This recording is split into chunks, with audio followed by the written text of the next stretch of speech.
देखो स्टूडेंट्स, अपना जो पहला वाला वीडियो था उसमें मैंने तो जो इकाई दूसरा है अपना डिमांड, ठीक है, कंज्यूमर इक्विलिब्रियम, वो वाले चैप्टर से मैंने बहुत सारा कंटेंट बता दिया है, इंपॉर्टेंट क्वेश्चंस बता दिया है। अब कुछ बचा हुआ है उसको कवर करते हैं। फिर अपना जो तीसरा इकाई है फॉर्म्स ऑफ मार्केट, मतलब क्या मार्केट का स्वरूप, उसको देखेंगे, ठीक है। तो अपना इसमें अपॉर्चुनिटी कॉस्ट बचा हुआ है। अपॉर्चुनिटी कॉस्ट क्या होता है? अवसर लागत, ठीक है। अवसर लागत, अवसर क्या होता है? अवसर हमको मतलब और मिलते जाता है, ठीक। तो अवसर लागत का मतलब होता है next best alternatives. Next best alternatives का मतलब होता है कि हमको, जैसे कि कोई रमेश है, ठीक है, रमेश है, उसको क्या हो रहा है, रमेश को एक जगह पे यहाँ पे उसको मिल रहा है 10,000 रुपया वेतन, ठीक है। वो पहला जगह पे काम पे ज्वाइनिंग किया, उसको 10,000 मिल रहा है। अब उसको दूसरे जगह ऑफर मिला जहाँ पे कि उसको बोला जा रहा है कि हम तुमको 20,000 रुपीज देंगे, ठीक है, 20,000 रुपया देंगे। तो वो क्या करेगा, ये वाला जो अवसर है उसको छोड़ देगा, वो शिफ्ट होगा किसमें? दूसरे वाले अवसर में, ठीक है। पहला वाला अवसर वो छोड़ दिया इसलिए क्योंकि उसको ज्यादा ऑफर मिल रहा था, ज्यादा का ऑफर मिल रहा है, तो वो इसको छोड़ दिया। तो ये इसके लिए जो पहला वाला अवसर रहेगा वो अवसर लागत है, किसके लिए? रमेश के लिए, ठीक है। रमेश क्या कर रहा है, इसी को बोला जाता है नेक्स्ट, ठीक है, नेक्स्ट बेस्ट अल्टरनेटिव। तो अगर उसके बाद नेक्स्ट, ठीक है, अब इसके लिए यहाँ पे देखो, तीसरा हम लोग देखते हैं, यहाँ पे तीसरे में अगर कोई बोलेगा कि हम तुमको 30,000 का, ठीक है, हम आपको 30,000 का ऑफर देते हैं, तो वो दूसरा वाला लागत के क्या हो जाएगा, अवसर क्या हो जाएगा, ये इसको अवसर मिल रहा है 30,000 का, ठीक है। तो उसके लिए क्या करेगा, दूसरा वाला जो अवसर है उसको छोड़ कर आएगा किसमें? तीसरा में, ठीक है। तो ये है अपना नेक्स्ट बेस्ट अल्टरनेटिव। जब हमारे पास अल्टरनेटिव्स बहुत सारे हो जाते हैं, उससे ज्यादा के होते मिलते हैं, तो क्या करते हैं, हम पहला वाला को छोड़ देते हैं, जो हमारे लिए अच्छा है उसमें शिफ्ट हो जाते हैं। कौन नहीं चाहता है ज्यादा पैसे का काम करना, ठीक है, तो वहां पे वो इंसान शिफ्ट हो गया, तो ये अपॉर्चुनिटी कॉस्ट हो गया, ठीक। अब हम आते हैं कंज्यूमर इक्विलिब्रियम, ठीक है, कंज्यूमर इक्विलिब्रियम, ठीक, कंज्यूमर क्या, उपभोक्ता संतुलन, कंज्यूमर इक्विलिब्रियम मतलब होता है, अब वो दो कंडीशन, कंज्यूमर इक्विलिब्रियम वहां होता है, मैं मान लेते मैं एक कंज्यूमर हूँ, मैं एक कंज्यूमर हूँ, ये मैं एक्सेप्ट करती हूँ क्योंकि कंज्यूमर मतलब उपभोक्ता, मैं एक उपभोक्ता हूँ, मैं चाहूंगी कि मैं जितना कोई भी सामान को खरीदने में मैं जितना खर्चा कर रही हूँ और मुझे उतना सेटिस्फेक्शन मिले, ठीक है, संतुष्टि मिले, वो होता है अपना इक्विलिब्रियम सिचुएशन। जहां पे मैं जितना पैसा लगा रही हूँ उतना संतुष्टि मुझे मिल रहा है, तो वो होता है अपना इक्विलिब्रियम, संतुलन हो जाता है, ठीक। तो देखो ये दो तरीके से होता है, अपना पहला है सिंगल कमोडिटी के कंडीशन में और दूसरा टू कमोडिटी से, मतलब एक जो वस्तु हम खरीद रहे हैं उस समय पे संतुलन कहाँ होता है, दो वस्तु हम खरीदते हैं तो उस टाइम पे संतुलन कहाँ होता है। हम एक वस्तु खरीद रहे हैं तो मार्जिनल यूटिलिटी मतलब हमको जो संतुलन मिल रहा है, संतुष्टि मिल रहा है, इक्वल टू प्राइस, मतलब जितना सामान में, जैसे कि यहाँ पे मैंने पेन लिया 5 रुपया का, ठीक है, 5 रुपया का पेन मैंने लिया और मुझे जो संतुष्टि मिली इस पेन को लिखने में, ठीक है, तो ये दोनों बराबर होता है, उस जगह पे क्या होता है, अपना कंज्यूमर इक्विलिब्रियम होता है, ठीक है, मतलब सिंगल कमोडिटी में। अब दूसरे में दो कमोडिटी हम परचेस कर रहे हैं, तो दो कमोडिटी परचेस कर रहे हैं और दो कमोडिटी, दो वस्तु को खरीदने के लिए मैं क्या करूंगी, पैसा दूंगी, तो मैं जितना पैसा इसमें खर्च करी हूँ और ये जो दो वस्तु मैं उपयोग करूंगी, उपभोग करूंगी, तो ये जो स्थिति रहेगा इक्वल रहेगा, ठीक है, मैं जितना खर्च की हूँ और मैं जितना यूज की हूँ दोनों में मुझे बराबर अगर संतुष्टि मिलती है, तो वो हुआ एक अपना क्या, टू कमोडिटीज की कंडीशन में इक्विलिब्रियम हुआ, ठीक। अब हम आते हैं दूसरा टॉपिक में, ठीक, टाइम कम है, थोड़ा जल्दी जल्दी बताना पड़ेगा। तो अपना दूसरा टॉपिक ये है डिमांड। डिमांड क्या होता है, डिमांड मतलब हम कोई भी मांग, ठीक है, मांग, मार्केट में जाते हैं हम डिमांड को करते हैं, ठीक है बच्चों, समझ में आ रहा है। तो हम यहाँ क्या करेंगे, मार्केट में जाके हम मांग कर देंगे कि हमको वो सामान चाहिए, नहीं होगा। क्यों नहीं होगा? क्योंकि हमको अगर हम मांग करें तो उसको पे करना भी आना चाहिए, मतलब तुरंत हमको पे भी करना है, विलिंगनेस भी होना चाहिए।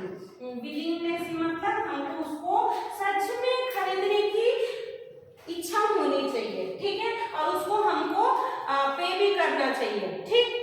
तो ये हुआ, लाइट कट गया, तो फिर ये चीज क्या होगा, हमको डिमांड वहां पे क्रिएट हो जाएगा, ठीक। तो अब देखो ये डिमांड हो गया हमारा। उसके बाद मतलब डिमांड ये है कि हम जो वस्तु डिमांड कर रहे हैं उसके लिए हम एक्चुअल में पे कर रहे हैं उस टाइम पे ले रहे हैं, ठीक, वो डिमांड हुआ। उसके निर्धारक कारक, अब कारक क्या क्या है डिमांड के, उसको हम देखते हैं। तो पहला उपभोक्ता का आय, इनकम ऑफ द कंज्यूमर। देखो अगर इनकम ऑफ द कंज्यूमर का मतलब उपभोक्ता के पास में अगर पैसा रहेगा तभी वो इंसान क्या करेगा, मार्केट में डिमांड करेगा, ठीक है। उसके पास पैसा नहीं रहेगा, वो जाके सामान को मांगेगा और वो बदले में क्या है, उसको पैसा दे ही नहीं रहा है मार्केट में, तो उस कंडीशन में कोई मतलब नहीं होगा, ठीक है।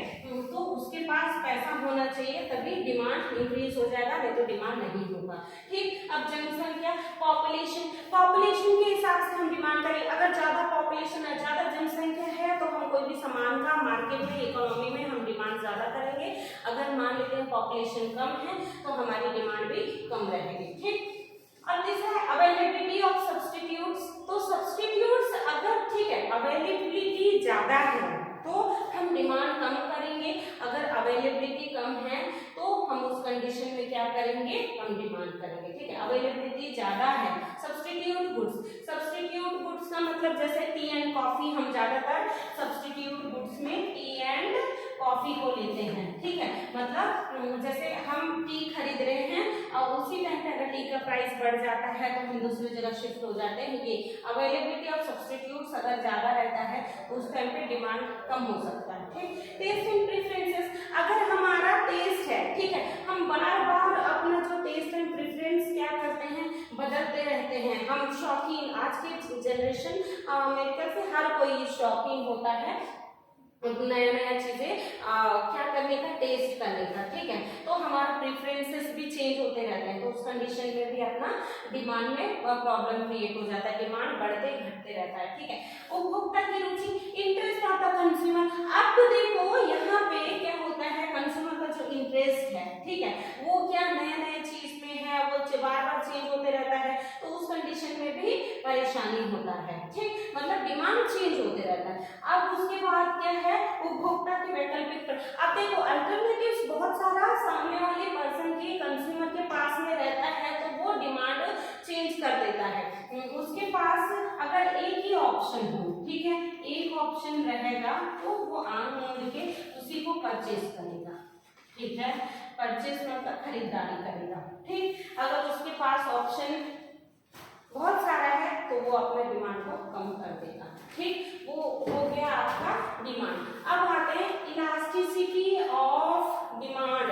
इलास्टिसिटी ऑफ डिमांड, देखो मांग का लोच हिंदी में बोलते हैं। अब देखो मांग की लोच, देखो इलास्टिसिटी ऑफ डिमांड मतलब डिमांड में चेंज होता है। वो किस वजह से चेंज होता है, अपने डिमांड में प्राइस के वजह से चेंज होता है, ठीक है, या फिर इनकम के, आय के वजह से चेंज होगा, या फिर प्राइस के वजह से चेंज होगा, ठीक है। तो अब उसमें अपने ये हुआ अपना मांग की लोच, मतलब या तो उसका प्राइस, ठीक है, मूल्य के वजह से, या फिर उसके आय के वजह से मांग की लोच आ जाती है, ठीक। उसके बाद अपना इसी में देखते हैं मांग की कीमत लोच, मतलब प्राइस इलास्टिसिटी ऑफ डिमांड। अब देखो प्राइस इलास्टिसिटी ऑफ डिमांड क्या होता है, मांग की कीमत लोच क्या होता है, जहां पे यहाँ पे प्राइस क्या होता है, ठीक है, प्राइस में चेंज होता है, मतलब प्राइस के बढ़ने या घटने की वजह से डिमांड में बदलाव आते हैं, ठीक है, डिमांड में बदलाव आता है। जैसे प्राइस बढ़ा, ठीक है, प्राइस बढ़ा तो क्वांटिटी डिमांडेड क्या होगा, कम होगा, मतलब ज्यादा मूल्य हो जाएगा तो हमारा जो मांग है वो कम हो जाएगा, और मूल्य कम हो जाएगा कोई भी वस्तु का तो उस समय पे हमारा जो मांग है वो बढ़ जाता है, ठीक है। तो ये हुआ आपका मांग की लोच। अब देखते हैं हमारा मांग की मूल्य लोच पर प्रभावित करने वाले तत्व, ठीक है। तो क्या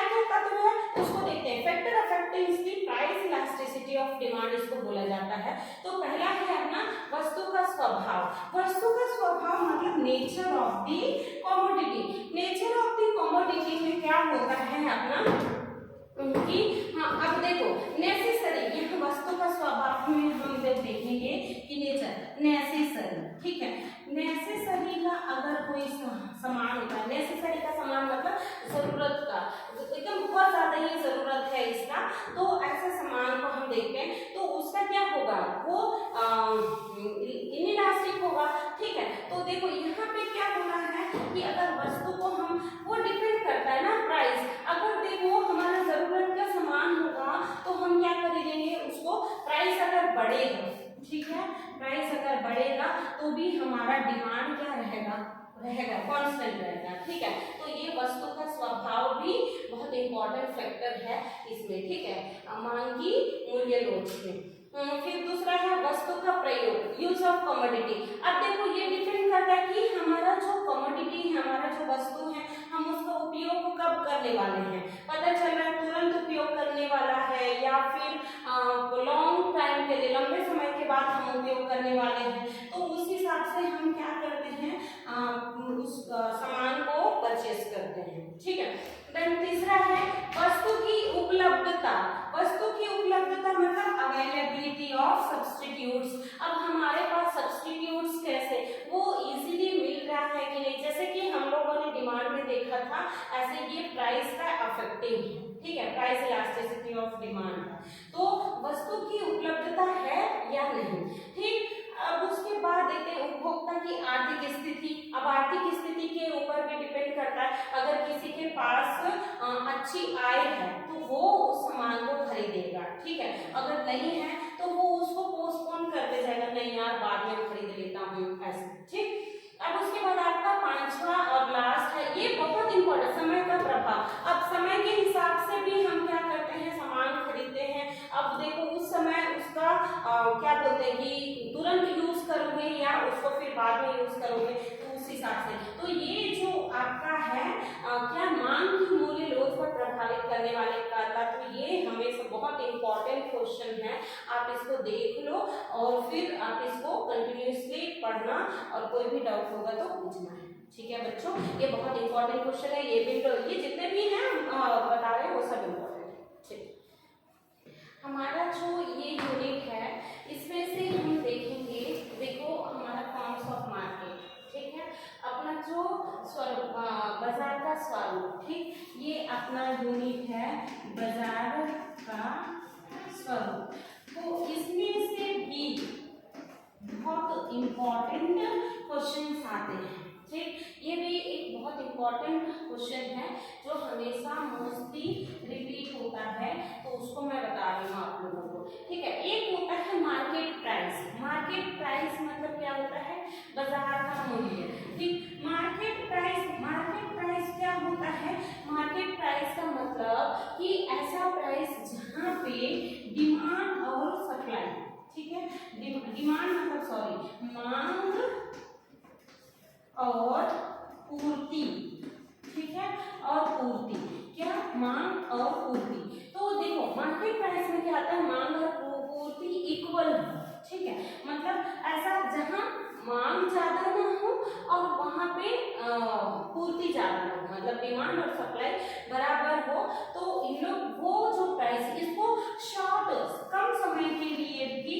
ये इसको डिसाइड करते हैं, कम समय के लिए भी ये प्राइस को हम क्या करते हैं, डिसाइड करते हैं, ठीक है। मार्केट प्राइस एक ऐसा प्राइस है जो कम समय के लिए भी डिसाइड किया जाता है, जहां पे मांग और पूर्ति बराबर क्वांटिटी में आपको उपलब्ध कराया जाए, ठीक है। तो वो जो प्राइस मार्केट में डिसाइड करते हैं वो हुआ आपका मार्केट प्राइस, ठीक है, मतलब कुछ समय के लिए कि आपको ये सामान बेचना है, इतने प्राइस में बेचना है, मार्केट डिसाइड करता है मार्केट प्राइस, ठीक है। परफेक्ट कंपटीशन में आप लोग देखे होंगे अपने बाजार में ही, परफेक्ट कंपटीशन जहां होता है, पूर्ण प्रतिस्पर्धा, जहां पे large numbers of buyers and large numbers of sellers होते हैं। लार्ज नंबर्स ऑफ बायर्स मतलब बहुत सारे उपभोक्ता, ठीक है, कंज्यूमर्स, और जहां पे बहुत सारे सेलर्स होते हैं, ठीक है, जो बेचने वाले। तो वहां पे क्या है, प्राइस टेकर कौन है, देखो मार्केट मार्केट क्या करता है, मार्केट क्या करता है, आपका प्राइस सेट करता है, उतने में ही आपको बाजार में अगर बिजनेस स्टार्ट करके सामान बेचना है तो उतने में ही आपको बेचना है, ठीक है, बाजार के मार्केट के हिसाब से आपको चलना है। ये हुआ आपका प्राइस मेकर मार्केट हुआ, ठीक है। तो यहाँ पे एक दूसरा क्वेश्चन है जो बहुत इंपॉर्टेंट है अपना बाजार का स्वरूप में, explain determination of equilibrium price with the help of an example. यहाँ पे आपको इक्विलिब्रियम प्राइस डिसाइड करना पड़ेगा, ठीक है, संतुलन, ठीक है, इक्विलिब्रियम मतलब संतुलन मूल्य निर्धारित करना पड़ेगा एक डायग्राम के द्वारा। ये आपका क्वेश्चन हो गया, ये आंसर है, ठीक है, आपको कुछ नहीं दिया रहेगा, आपको ये आंसर खुद से बनाना है। तो मैंने लिया यहाँ पे मूल्य, ठीक है, देखो मूल्य को देखो, मूल्य आपका 10 रुपया है, मांग जो है डिमांड है, ठीक है, डिमांड क्या है आपका, ये पूर्ति है, सप्लाई है, ठीक है, तो आपका ये प्राइस 10 रुपया है, 8 रुपया है, 6 रुपया, 4 रुपया, 2 रुपया, ठीक, तो आपका ये जो मांग है, ठीक है, मांग क्या है, अब देखो जब आपका 10 रुपया है, ठीक, आपका जब 10 रुपया है तो यहाँ पे आपका मूल्य 10 रुपया है, तो मांग कितना हो रहा है, 20 हो रहा है, और आपका जो पूर्ति, ठीक है, मांग कर रहे हो मार्केट में 20 रुपये, तो आपको कितना सप्लाई हो रहा है आपके मांग के हिसाब से 100 यूनिट्स, ठीक है।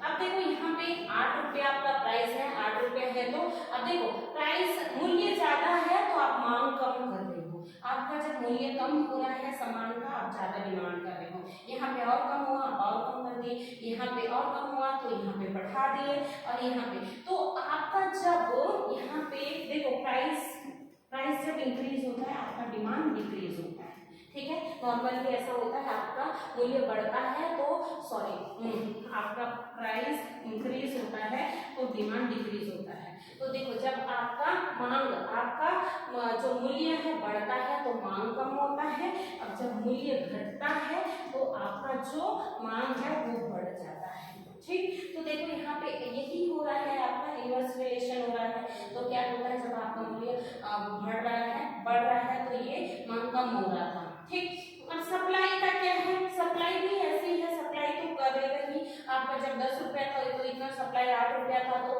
80 सप्लाई, इतना 76 80 सप्लाई, ये तो डिक्रीज भी होते जा रहा है, सप्लाई कर रहा है, ठीक। तो देखो यहाँ पे क्या हो रहा है, एक सिचुएशन ऐसा है कि हमको यहाँ पे मूल्य निर्धारण करना पड़ेगा, ठीक है, मांग कर रहे हैं लोग, मार्केट में मांग कर रहे हैं और सप्लाई भी कर रहे हैं कुछ लोग, ठीक है, उस बीच में आप कौन सी जगह पे अपना मूल्य निर्धारण करोगे, मतलब उस वस्तु का कुछ तो मूल्य रखना पड़ेगा, 2 रुपया, 3 रुपया, 5 रुपया, 50 रुपया, 100 रुपया, कुछ तो रखना पड़ेगा। तो एक सिचुएशन हम देखते हैं, ठीक है, तो यहाँ पे क्या हो रहा है, ये जो सिचुएशन है, ठीक, यहाँ पे क्या हो रहा है, जहाँ पे आपका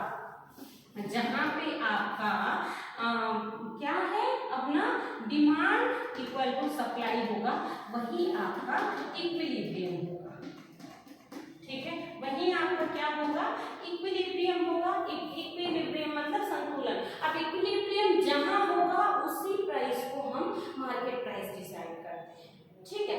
तो यहाँ पे देखो explain determination of equilibrium price with the help of example. तो हम ये एक एग्जांपल, एक शेड्यूल मतलब मानचित्र बता रहे हैं। तो यहाँ पे देखो, यहाँ पे ये तो बढ़ते जा रहा है, ये एक जगह ऐसा आया सिचुएशन जहाँ पे हम क्या किए, मतलब यहाँ पे हमारा डिमांड इक्वल टू सप्लाई हो गया, ठीक है। ये अपना मांग मतलब डिमांड, ये सप्लाई पूर्ति मतलब, अब डिमांड और सप्लाई बराबर कंडीशन में है, ठीक है, उतने मात्रा में दोनों अवेलेबल हो रहा है, उस जगह पे हम प्राइस डिसाइड करते हैं, उसी को हम क्या बोलते हैं, इक्विलिब्रियम, ठीक है। तो देखो यहाँ पे क्या हो रहा है, जब स्टार्टिंग में मांग 20 है लेकिन सप्लाई ज्यादा हो रहा है, इसलिए एक्सेस सप्लाई बोल दिया, ठीक है, पूर्ति ज्यादा हो रही है। और ये कंडीशन जब है, देखो हमको इक्विलिब्रियम प्राइस डिसाइड करने के लिए ना ज्यादा सप्लाई हो ना ज्यादा डिमांड हो, ठीक है, तो दोनों स्थिति नहीं होना चाहिए, दोनों बराबर स्थिति में आना चाहिए। तो देखो यहाँ पे क्या हो रहा है, सप्लाई ज्यादा हो रहा है, डिमांड कम हो रहा है, यहाँ पे देखो सप्लाई कम हो रहा है, यहाँ डिमांड ज्यादा हो रहा है, एक्सेस डिमांड। और ये एक ऐसा स्थिति है जहाँ पे डिमांड मतलब आपका पूर्ति और आपका मांग बराबर है, तो इसी जगह पे हम क्या करते हैं, अपना प्राइस डिसाइड करते हैं। तो देखो ये अपना इक्विलिब्रियम हो गया, ठीक है, इक्विलिब्रियम पॉइंट है, ठीक, इक्विलिब्रियम पॉइंट हम इसी पे प्राइस डिसाइड करेंगे मार्केट में, ठीक। तो ये ओ एक्सिस बोला जाता है, ये वाई एक्सिस है, और ये मूल्य है, ये मांग और पूर्ति को बता रहा है, जो कि यहाँ शेड्यूल हम बनाए हैं इसी को बता रहे हैं। तो ये जो सिचुएशन है 6वें नंबर में, ये जो सिचुएशन है, ठीक है, इसको ऐसे से डैश डैश किया गया था। तो ये जो सिचुएशन है यहीं पे ये एक इक्विलिब्रियम पॉइंट बन गया है, यही जो डिमांड है सप्लाई जो इक्वल में है वहीं पे हम एक प्राइस डिसाइड करेंगे मार्केट में, ठीक है। तो ये हुआ अपना क्या, equilibrium price with the help of diagram, ठीक, समझ में आया। अब इसको आप लोग नोट डाउन करिए या फिर हम नेक्स्ट कंटिन्यू करते हैं, जल्दी से नोट डाउन। ये एक इम्पॉर्टेंट क्वेश्चन है अपना 3rd यूनिट में, ठीक है। क्वेश्चन क्या है, मैंने देखो टाइम बहुत कम है इसलिए मैंने क्वेश्चन को उतार दिया है, सॉल्यूशन को भी कर दिया है अभी। तो देखो यहाँ पे क्या हो रहा है, आपका क्वेश्चन क्या हो रहा है उसको अच्छे से ध्यान से पढ़ना है। ₹10 प्रति इकाई बाजार की कीमत पर एक फर्म की संप्राप्ति होती है। तो जब 10 रुपया था तो हम लोग रेवेन्यू कितना प्राप्त कर रहे हैं, 50 रुपया, ठीक है। जब बाजार की कीमत मतलब ये 10 रुपया, पहले 10 रुपया था, वो बढ़कर कितना हुआ, 15 रुपया, मतलब यहाँ पे पहले रुपीस कितना था, 10 रुपया था, वो बढ़ गया है कितना, 15 रुपया हो गया, ठीक है, 15 रुपया हो गया है। और अब फर्म को ₹150 की संप्राप्ति होती है। पूर्ति वक्र की कीमत लोच क्या है, तो कीमत लोच को प्राप्त करना है। तो देखो यहाँ पे पहले कितना था, ठीक है, 10 रुपया था, तो हम कितना रेवेन्यू कर रहे थे, 50 रुपया, और अभी बढ़ गया है, 15 रुपया हो गया, तो 150 रुपया हो गया है, ठीक है। तो 150 रुपया, तो इसको हमको कैलकुलेट करना है। तो देखो टोटल रिवेन्यू जो है, कुल आगाम जो है 50 था जब 10 रुपया था, ठीक है। तो यूनिट सोल्ड, हम सोल्ड कब कर रहे हैं, तो सोल्ड करें तो total revenue divided by price करते हैं, ठीक है, टोटल रिवेन्यू भाग मूल्य करते हैं। तो हमारा टोटल रिवेन्यू देखो हम क्या कर रहे थे, शुरुआत में 50 में हमारा टोटल रिवेन्यू, ठीक है, स्टार्टिंग में, फिर उसके बाद हमारा उसका प्राइम मूल्य था 10 रुपया, तो इसको हम काटेंगे तो हमारा 5 यूनिट्स आएगा, ठीक है। अब उसके बाद हम क्या करते हैं, फिर अपना जो यूनिट्स है ये तो उसका हो गया, ठीक है, 5 यूनिट्स निकल गए। अब दूसरी बार में जब दूसरा वो बढ़ गया, ठीक है, चेंज हुआ, क्वांटिटी चेंज हुआ, पहले क्वांटिटी था ये, ठीक है, पहले क्वांटिटी ये था, अब दूसरा क्वांटिटी ये हो गया, ठीक है। तो दूसरा क्वांटिटी कब चेंज हो गया, अपना 150 रुपया हो गया। तो उस टाइम पे हमारा जो प्राइस है, ठीक है, सॉरी ये तो प्राइस है ना, ये क्वांटिटी पहले का था, ये प्राइस पहले का था, ठीक है, ये न्यू हो गया, ठीक है, न्यू P1 कर देते हैं। तो ये पहला अपना पहले वाला P था, फिर अभी P1 हो गया, ये पहले वाला Q था, ये Q1 हो गया, ठीक है, चेंज हो गया। तो जब हम पहले का निकाले हैं तो ऐसे ही अभी जो चेंज हुआ उसको निकालेंगे, तो चेंज कहाँ हुआ, इधर 150 हुआ, देख रहे हैं यहाँ पर, तो 150 डिवाइडेड बाय हमारा चेंज हो गया, कितना प्राइस चेंज हो गया, 15 रुपये, तो हम इसको निकालेंगे, 15 रुपया हो गया, तो हम इसको कट करेंगे, तो फिर ये अपना 10 यूनिट्स आएगा, ठीक। 10 यूनिट्स में अब हमको निकालना क्या है कि पूर्ति वक्र की कीमत लोच निकालना है, ठीक। तो पूर्ति वक्र की कीमत लोच के लिए हमको पता चल गया, तो देखो यहाँ पे ये अपना पहला प्राइस था, यहाँ पे दिया है, देखो यहाँ पे, ठीक है, हमारा दूसरा प्राइस जब चेंज हो गया तो यहाँ पे 15 रुपया ये अपना, तो ये दोनों को हम क्या किए, चेंज इन प्राइस, हम लोग चेंज इन प्राइस और चेंज इन डिमांड निकालेंगे। तो अपना जब चेंज इन प्राइस निकाले तो अपना जो न्यू प्राइस माइनस पुराना प्राइस करेंगे तो हमारा 5 रुपये निकलेगा, ठीक है, 5 रुपये। अब उसके बाद अपना ऐसे ही फिर हम चेंज इन क्वांटिटी भी निकालेंगे, चेंज इन क्वांटिटी निकालेंगे तो फिर वो भी उतना ही निकलेगा, ठीक है, 5। तो उसके बाद हम क्या करते हैं, यहाँ पे देखो अपना क्वांटिटी भी चेंज हो गया है, पहले था कितना कहाँ चल गई, यहाँ का हाँ जी ये, ठीक, तो वो भी उतना निकल जाएगा। फिर उसके बाद हम क्या निकालना है, मात्रा में परिवर्तन, ये निकल गया अपना मात्रा में परिवर्तन। अब हमको क्या निकालना था, पूर्ति वक्र की कीमत लोच निकालना है, ठीक है, तो प्राइस इलास्टिसिटी निकालना है। तो हमारा प्राइस इलास्टिसिटी का फॉर्मूला हम पुट करते हैं, ठीक है, इसको जैसे ये चेंज हो रहा है, चेंज इन जो प्राइस है, ठीक है, change in price divided by quantity. तो हम ये जो चेंज वाला हम निकाल के रखे हैं वो प्राइस का, ये क्वांटिटी का, ठीक है, ये दोनों को लिख लिए। देन उसके बाद अपना जो पुराना प्राइस है उसको लिख लिए। तो हम इसको क्या करते हैं, अपना इसको और इसको कट करते हैं, इसको और इसको। तो हम इसको काटेंगे तो हमारा जो दो निकलेगा, ठीक है, तो वो होगा अपना पूर्ति की लोच। पूर्ति की लोच मतलब क्या, सप्लाई इलास्टिसिटी ऑफ सप्लाई। ये जो हमारे क्वेश्चन में जो पूछा गया था ये है, ये अपना दो, ठीक है, समझ आया। अब हम आगे देखते हैं। देखो बेटा, यहाँ पे हमारा जो बहुत इंपॉर्टेंट क्वेश्चन है ये अपना बजाज स्वरूपण से, ठीक है, आपका तीसरे यूनिट से।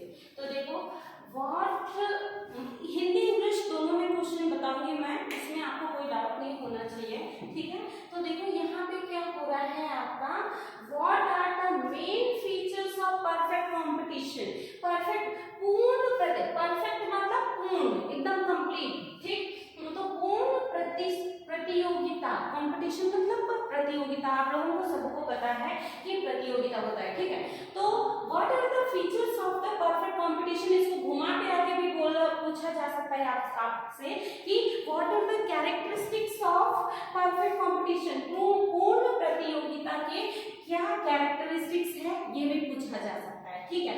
अभी इसमें पूछ रहा है कि उसका फीचर्स क्या है, ठीक। अब हम लोग यहाँ पे देखते हैं, उसका एक एक करके मैंने पॉइंट्स लिखा है, उसको मैं एक्सप्लेन कर दूंगी, ठीक है। आप लोग उसको ध्यान से समझिएगा, अगर कोई डाउट हो तो पूछना मत, ठीक है।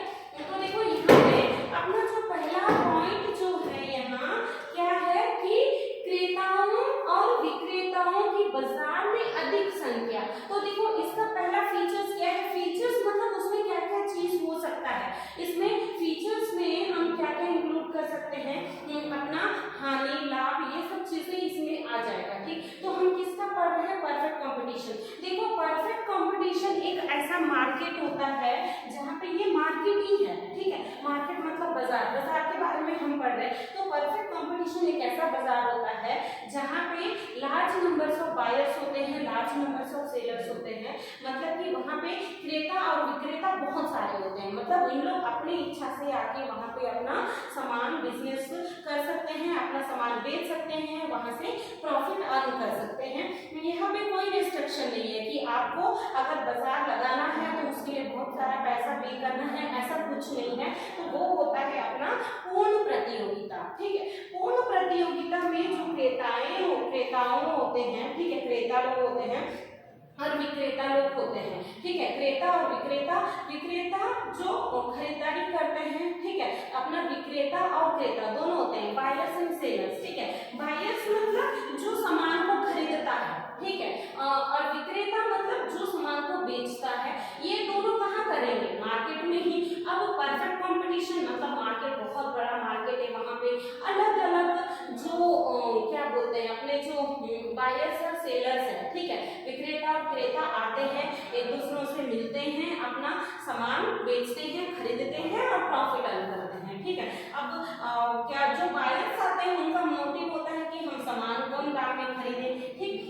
तो पहला पॉइंट क्या है, क्रेताओं और विक्रेताओं की बाजार में अधिक संख्या। तो यहाँ परफेक्ट कंपटीशन में क्या होता है, यहाँ पे बहुत सारे क्रेता और विक्रेता लोग होते हैं, ठीक, बहुत सारे क्रेता और विक्रेता होते हैं। ये लोग सामान यहाँ बेचते हैं, ठीक है, सामान बेचते हैं और लोग सामान खरीदने के लिए यहाँ पे आते हैं, ठीक। यहाँ पे कोई रिस्ट्रिक्शन नहीं है, कोई प्रतिबंध नहीं है कि आप इस बाजार में आके पूर्ण प्रतियोगिता बाजार में नहीं आ सकते हो, सामान नहीं खरीद सकते हो, ऐसा कोई रिस्ट्रिक्शन नहीं होता है। यहाँ पे कोई भी आके अपना सामान खरीद सकता है, बेच सकता है, ठीक। और दूसरा पॉइंट है अपना वस्तुओं का समरूप होना,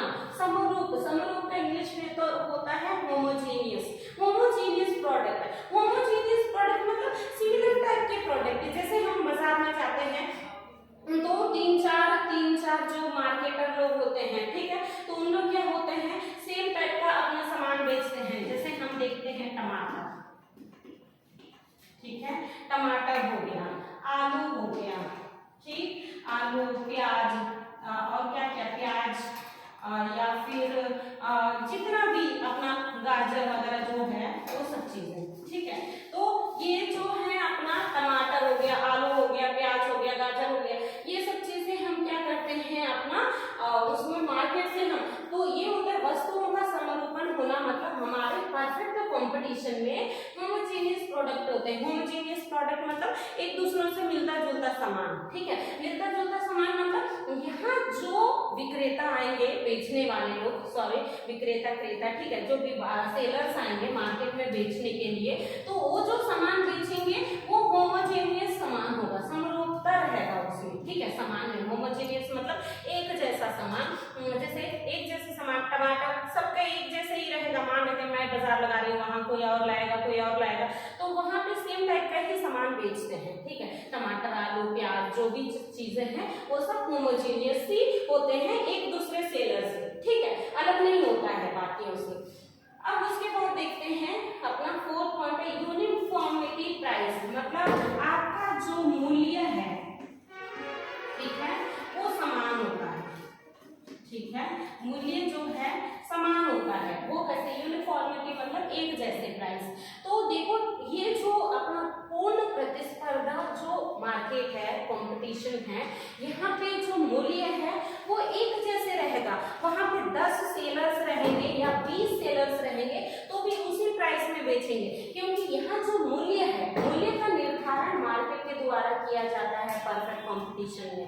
वहां पे अपने खुद से जो सेलर लोग हैं उन लोग खुद से अपना सामान को एकदम बढ़ा चढ़ा के ज्यादा प्राइस में नहीं बेच सकते हैं, क्योंकि यहाँ मार्केट में ऑलरेडी प्राइस डिसाइडेड है, उसी प्राइस में उन लोग अपना बेचेंगे, ठीक है। यहाँ मूल्य अपना एकदम बहुत, मान लेते हैं टमाटर का प्राइस है 20 रुपया, 20 रुपया कौन डिसाइड किया है, मार्केट डिसाइड किया है, ठीक है। परफेक्ट कंपटीशन में मार्केट और गवर्नमेंट डिसाइड किया है कि इतने में आपको बेचना है, और वो उससे बढ़ा चढ़ा के नहीं बेच सकता, ठीक। तो ये है आपका मूल्य समारोह, यूनिफॉर्मिटी प्राइस।